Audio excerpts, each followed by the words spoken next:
Hi and welcome back to Hardware Unboxed. I'm your host Matt, and today I've got my hands on Logitech's new flagship wired gaming headphones, the G633 Artemis Spectrum.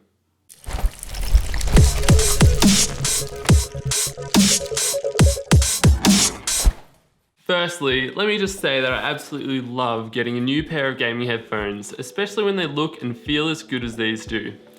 The G633 Artemis Spectrum are the wide sibling to the G933, also named Artemis Spectrum, in Logitech's new flagship gaming headphone line. Boasting a true wealth of features, they truly feel like they're built from the ground up with gamers in mind. But I'll get to all those features later. Let's first have a closer look at the aesthetics and the build quality first. In typical Logitech style, the G633 is a light and nearly completely made from plastic, but the plastics certainly have a high quality feel. Starting at the top, the headband has a flexible plastic cap that crowns the Logitech Gaming G.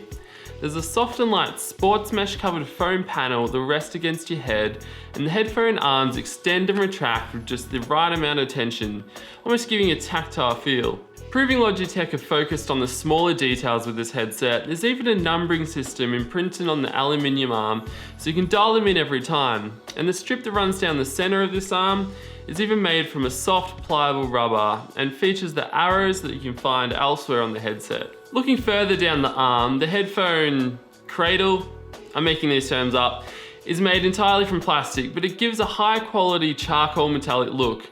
Both sides are imprinted with the G633 model number, and its shape and lines are one of the best aspects of the design. These cradles allow for plenty of pitch and rotation, so they should suit all kinds of weird shaped heads. The speaker case on the headphones is made from a smooth feeling plastic, and there's an awesome RGB strip featuring small black steps that give me a kind of futuristic reptile feel maybe, as opposed to the overdone Tron look that it would have otherwise given without them.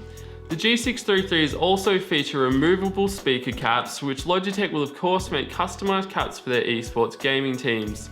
These are held on with a small plastic arm and two small magnets, and they pop off nice and easily, but also not too easily.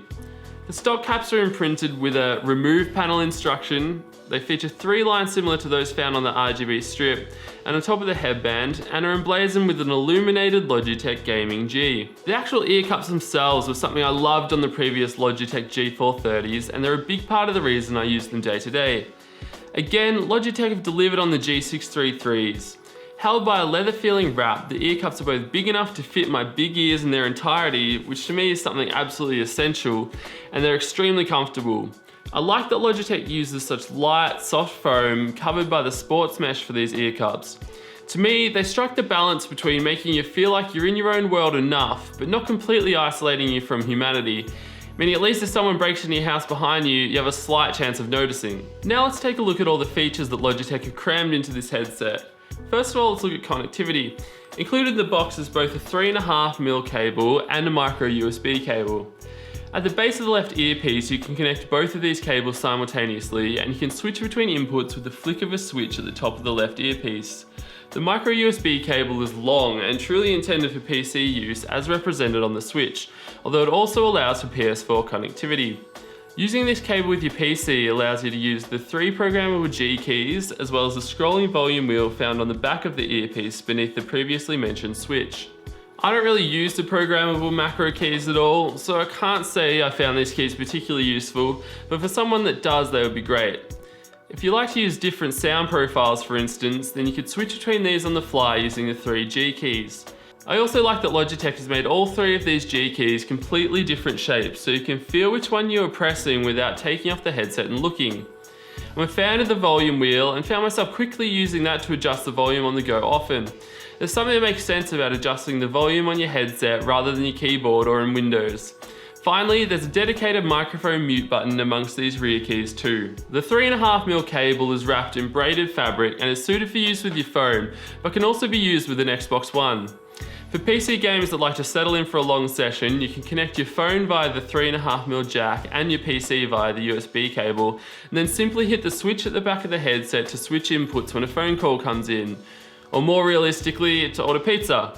The 3.5mm cable is a bit shorter than USB cable and also features an inline microphone and remote that allows you to play, pause media, adjust volume, toggle between the microphones, and mute the inline mic. Even the cable is cool. The remote case styling is in line with the rest of the headset and the features of Logitech Gaming Blue. The Logitech Gaming software looks cool, is easy to use, and I've always found it to be reliable. The first time I installed it, it prompted me to perform a firmware update on the G633s, which simply involved clicking next and unplugging and replugging the headset, and even that went smoothly. At the front of the left earpiece is the fold-away noise cancelling mic, which I've used to record this section to give you an idea of how it sounds. The tip of the mic features a little LED indicator to let you know when the mic is on mute, which is a cool little feature, and the boom is also extendable. The recording quality through the mic is as you'd expect, but I think the noise cancelling feature is extra cool, especially for your teammates. I recorded this sentence leaning right in next to a PC with the case door open to give you an example. As you can hear, the noise cancelling mic works quite well. Within the software, you can configure the programmable G keys with profiles for all of your different games. You can completely control the RGB lighting colours, patterns, lighting zones, and configure a sleep timer. And sound-wise, you can also select and adjust different equalizer presets, as well as create your own. And the 7.1 surround sound levels can all be tweaked too, and even customised for each profile. The G633s feature a Dolby 7.1 surround sound setup using Logitech's Pro G audio drivers that sound great to me. The mids and highs are clear, and the bass is punchy enough to enjoy music, although gaming is really what these speakers are designed to do well. The surround sound works great in game, and you can get a clear directional perception of the sounds coming in when you're in game. To make the most of the 7.1 surround sound though, you do need to have the Logitech Gaming software installed. Pretty much my only criticism of the G430s was that the volume was a little weak. I used them on a plane recently, and I could barely hear anything with the volume on max. This seems to have been addressed with the G633s, as I never really went above 50% volume and they were plenty loud. One thing I do feel was missing from this product was a carry case or pouch. Logitech is pitching this as both a mobile and premium product, so I feel like it's definitely something that should have been included. Coming in at an MSRP of $150, the G633s aren't cheap. They don't feel or function cheap either. If you want a premium headset with lots of features and a good quality microphone, then the G633s won't disappoint. Thanks for watching another episode of Hardware Unboxed. I'm your host Matt, and I'd love to hear what you guys think of the G633s in the comments and on our forum at hardwareunboxed.com.